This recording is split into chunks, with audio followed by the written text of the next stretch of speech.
started. Good afternoon, and we go right away and share the screen where we stopped last time. Here is our connection here, and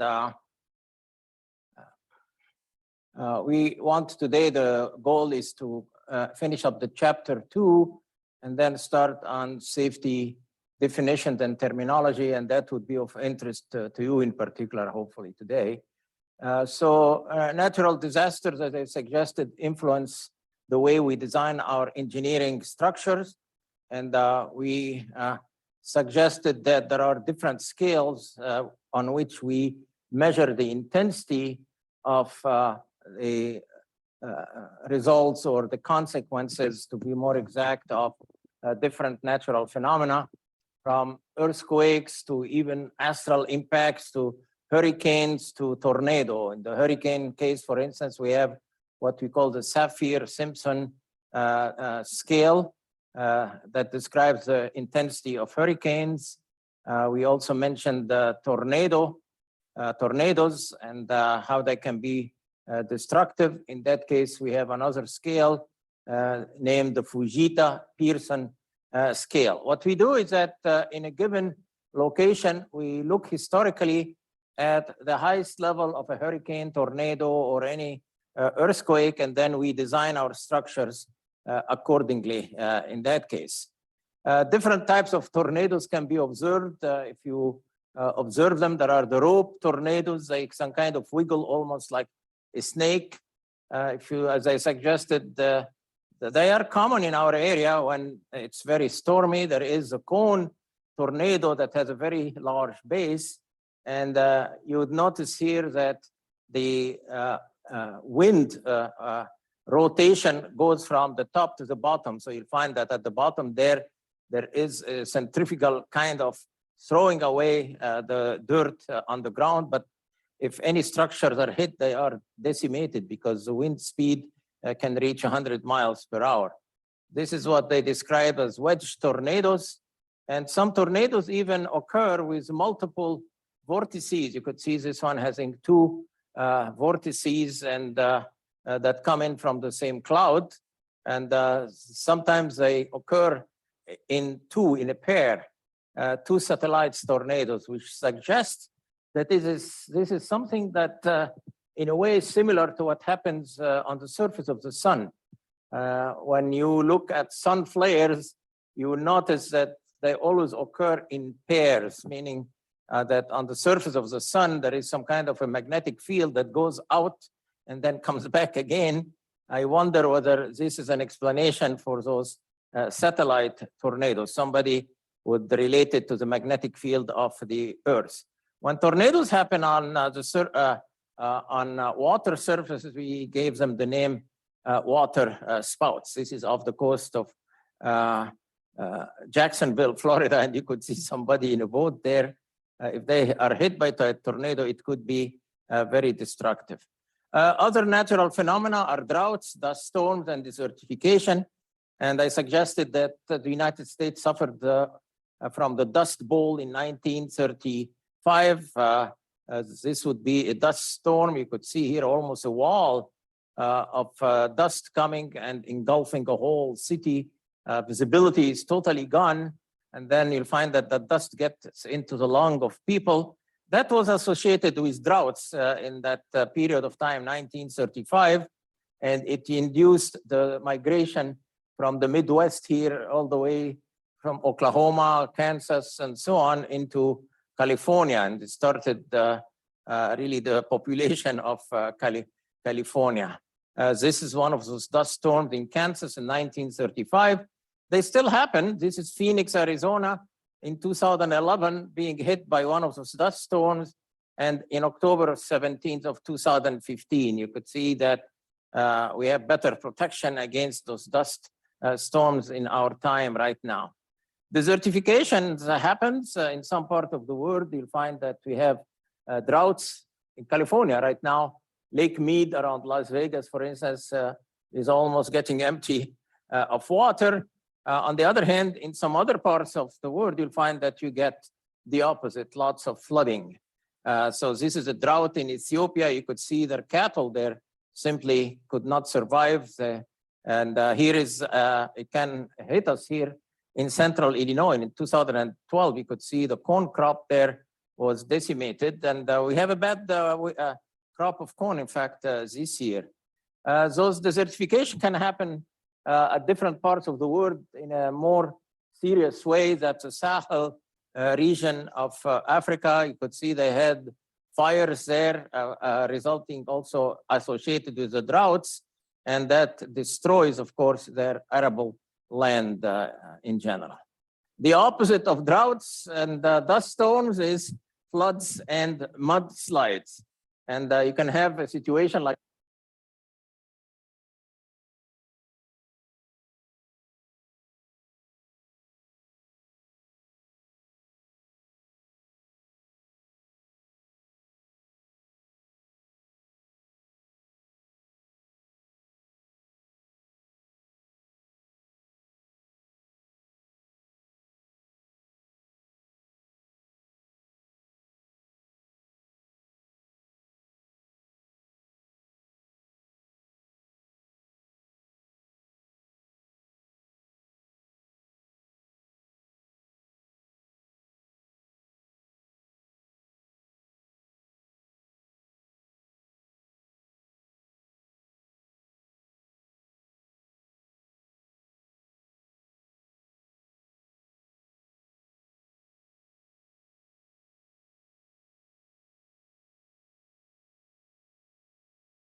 on the Wisconsin River was carried out by flooding. Now it's back. I cannot explain it. This is Missouri in 2019, just 3 years ago. You could see the levees that protect the valley of the Mississippi River have been simply overcome by water, and all the farmland on that other side of the levees has been drowned.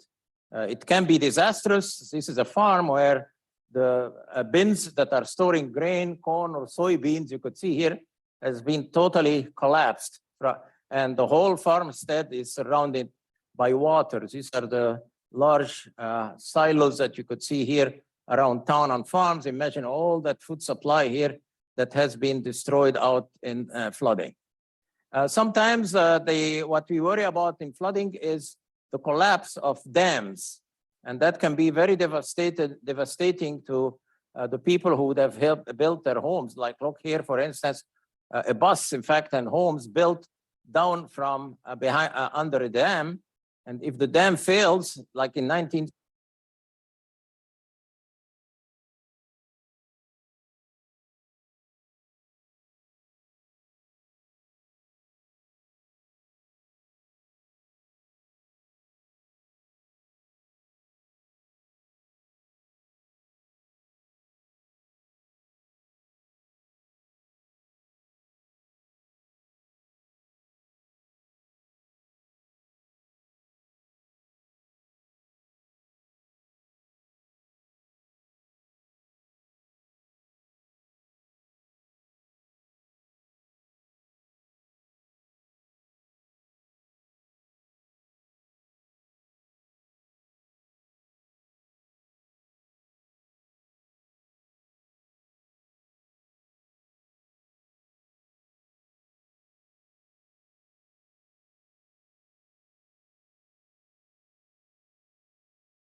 See if this one can work. Yeah, this one is working, so we'll get the sound back again here. I should have thought about it earlier, but this small mic here is not working anymore. Anyway, and the last accent in the nuclear field that resulted, as we suggested, from a category 9 magnitude earthquake and tsunami, that is considered the most serious of all accents. That's a level 7 accent, and it did not affect a single unit like in the 3 Mile Island or in Chernobyl. It affected 4 units, one after the other, almost like a domino effect. Other than nuclear results, we have heard recently about chemical explosions. So there was an explosion in a fertilizer plant in 2013 in Texas. You could see here the smoke resulting from that explosion, almost like a nuclear explosion. It created a huge hole in the ground. You heard about in China, the Tianjin explosion. It seemed that it was fertilizer that was not stored adequately, and a chemical reaction happened that you could see the size of the explosion at one of their harbors in 2015. This is the, it generated a huge fire that you could see here. It resulted with a crater. It was not a nuclear explosion, but it was a chemical explosion like the one that I described in Texas. One of the events that can affect human structures is solar storms. Solar storms, every once in a while when the sun is active, the sun has an 11-year cycles of activity. It goes up in intensity, large magnetic field over 11 years, and then 11 years it comes down and then goes up again. In that case, you worry about the solar storms being so powerful that they can affect our communication systems, including satellites. Some people even worry that the magnetic field of the Earth is reversing. And there was a movie about that. If the magnetic field of the Earth reverses from north to south, and they can see that in very old rock formations, as it reverses from north to south, it goes through a zero. And if it goes through a zero, the Earth has no magnetic field anymore. And if it doesn't have a magnetic field, the solar wind can get through our atmosphere, because our atmosphere basically is thin, and we can end up with a situation like on Mars. Mars has lost its atmosphere. It's a dead planet because it lost its atmosphere to the solar wind. Some danger that people are talking about is the initiation of an ice age as a result of global climatic change, especially in Europe. It's some kind of paradoxical, because Europe, if you look at the, in fact, the latitude of the UK or Sweden or Norway, you'll find them at the same latitude in height like Canada. So the temperature there should be the same as, say, Montreal in Canada, very cold. In Montreal, if you visit the city of Montreal in Canada, you'll find that their buildings are connected underground, one building to the other. The shopping centers are under the structure there. So Sweden and England in particular should be really as cold as Canada. They are not, because there is a current that reaches them, the Gulf Stream, out of the Gulf of Mexico, and warms the all of Europe. The suggestion is that with global climatic change, that water, the current that gets warms Europe would not reach Europe. It will sink before it reaches Europe. So Europe can get into a new, basically climatic change, an ice age of all things, when global climatic change or warming is happening. So this is a huge paradox. Some people suggest that now the Europeans would have to migrate from Europe to the area of MENA, which is the Middle East and North Africa, from which people now are migrating to Europe, so the whole process can reverse itself. All right, so what is the lesson that we can learn from this? Our general experience reveals that human accidents can be attributed to several general, what we are going to name as initiating events. The initiating events can be natural disasters. We see that happened when those natural disasters happen. They affect engineering structures, and we have to always include what we call the engineered safety features in them to mitigate the effect of those disasters. It can also happen if you analyze the Challenger and or the spaceship's accident, that can come in from design flaws. Those O-rings on the booster rocket became brittle at a low temperature, and the engineers launched the spaceship when the temperature is low anyway, and cause the leakage of the gases from the combustion and led to the destruction of the spaceship. It could be caused by equipment failures. That is primarily what happened in the 3 Mile Island accident. And here are another major cause for accidents, human error. So when we learn about how to design our engineering system safely, we have to think about those 4 causes: natural disasters, design flaws, equipment failures, and human errors can be what we are going to call initiating events. And accidents can happen in a sequence of those 4 factors. You can have an initiating event as a natural disaster. It can be followed by some design flaws, equipment failures, and human errors. And in that case, you get a sequence of an accident. As engineers, we can always design for one or the other of these causes being the initiating event. Accidents become very serious when those initiating events evolve into a sequence. So you get an initiating event, followed by a human error, followed by design flaw, followed by some equipment failure. And this is a sequence that, unfortunately, as humans, we cannot predict. So in that case, the accident becomes very serious and causes human life loss, which we don't want to see, or you can also lose money.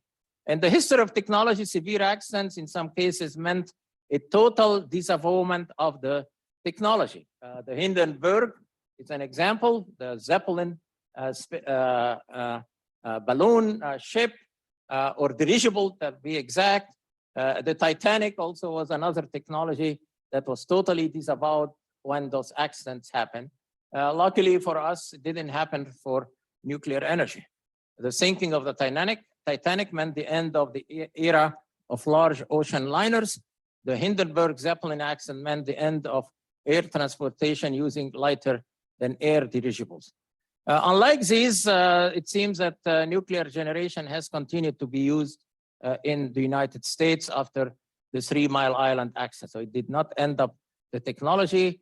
And luckily for us, because the future of energy production definitely will be dependent on a combination of renewables and nuclear energy in the future. The appendix here shows you some comparisons of the risk that we are faced as people living in the United States. Sooner or later, if we get sick from disease, our life ends up anyway when we get very old through primarily heart disease. So we have to be very careful with your heart and take care of it. The second cause of death in the United States, 1 in 7 people dies of cancer. Then you find that respiratory disease like maybe bronchitis or pneumonia kills us. But 1 out of 6 people in the United States has its life ending through heart disease, cancer, and the chronic lung disease. 1 in 88 people, unfortunately, reaching old age, they give up on life, they commit suicide. Opioids, opium, and basically drugs. Overdoses kill 1 in 96 people. And then 1 in 103 people who dies in car accidents, accidental falls, people shoveling snow off their roofs in the winter, they could fall and get killed. A gun assault, pedestrian incident. And you notice here that our feeling or our perception of what is more or less risky is not real. The highest risk we are subject to is heart disease, cancer, and lung disease. But people worry more about gun assault, they worry about drowning, about bicycling, gun discharges, sunstroke, and so on. So in that case, you find that the levels of risk depend on the perception, and this is not some kind of real at all. So this is something that would have you ponder. Other appendix shows you some volcanic eruptions pictures in Mount Sicily, and that's Mount Etna in Sicily, in Italy. Sometimes you may like to visit Italy and maybe walk on the mountainside. Another appendix shows you that these events are very common. Let's go very quickly for the last. These are all volcanic eruptions that are common on Earth. And I'll give you simply some kind of a small assignment along that line. I'm sorry, the small mic stopped working, so we'll have no sound for some part of the lecture, and I'll see what I can do about it. Next time, we are going to cover the chapter on how to estimate the risk in general. I didn't have time this time, but I'll be happy to remain for questions if somebody has questions to ask.